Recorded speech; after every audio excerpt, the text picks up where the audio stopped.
siren wailing in the distance. Another police car whooshed past my house.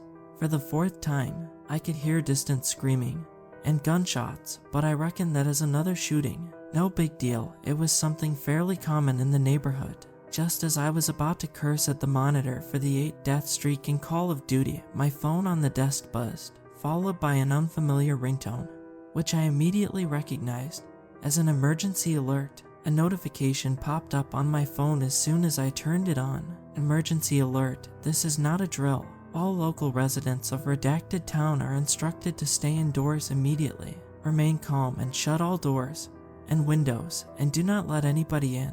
Your area is under attack by an unidentified threat. The military is expected to arrive shortly and will neutralize anybody in sight. Do not attempt to exit. It is recommended to stay indoors until further instructions are given by the authorities. A shock wave of dread hit me. Initially, I had no idea what to do, but as soon as I regained sanity, I rushed to the living room to shut the big door and windows.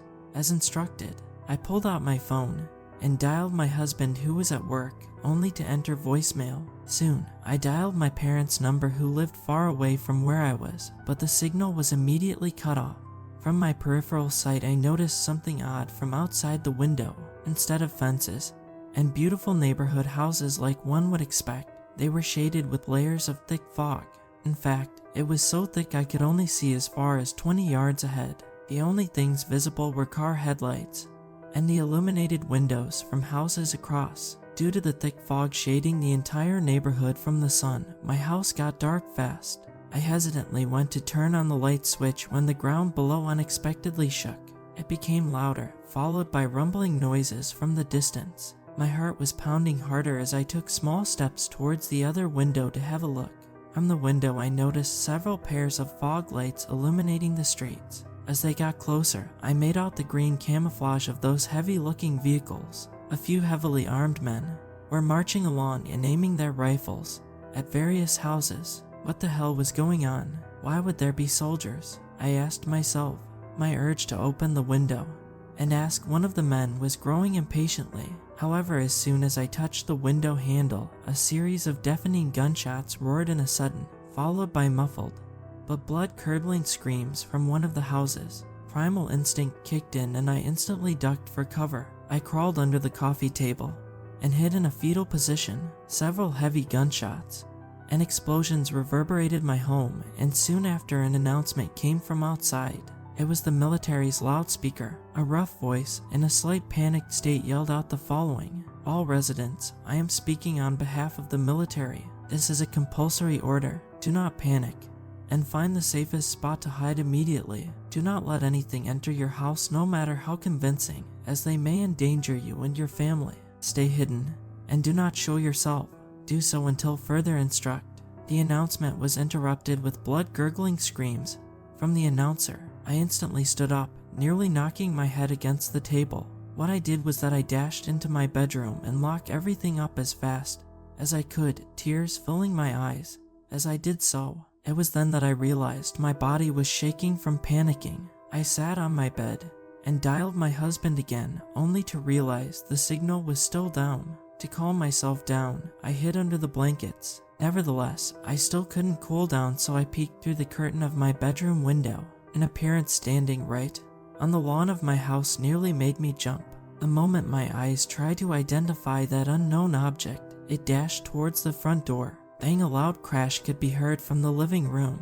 The impact was so strong that my bone felt a shock wave from that crash. I yelped. Not long after the breach, I was nearly paralyzed by a series of low-frequency growls. The unknown trespasser's footsteps sounded more apparent.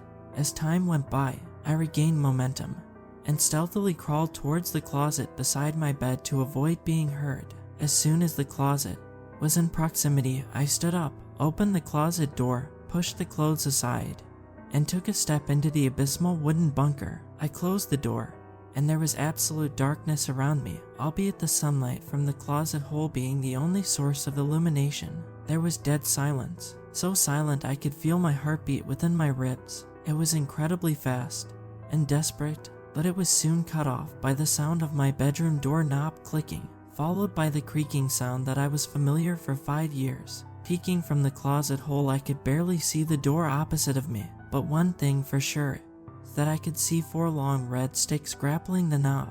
It felt like an eternity for the object to enter the room. During the entire process of its appearance reveal, I prayed even more that this was just a bad dream. However, reality was reality, and I couldn't escape from it. Its appearance was unearthly. It was humanoid, stood up to 8 feet tall, and had unbelievably lengthy limbs. The 5 pairs of fingers were razor-sharp long. Its skin was fleshy red, and the face, oh god, the bulging eyes, uncanny smile. I nearly passed out. That entity took several steps and scanned my room like an apex predator searching for its prey.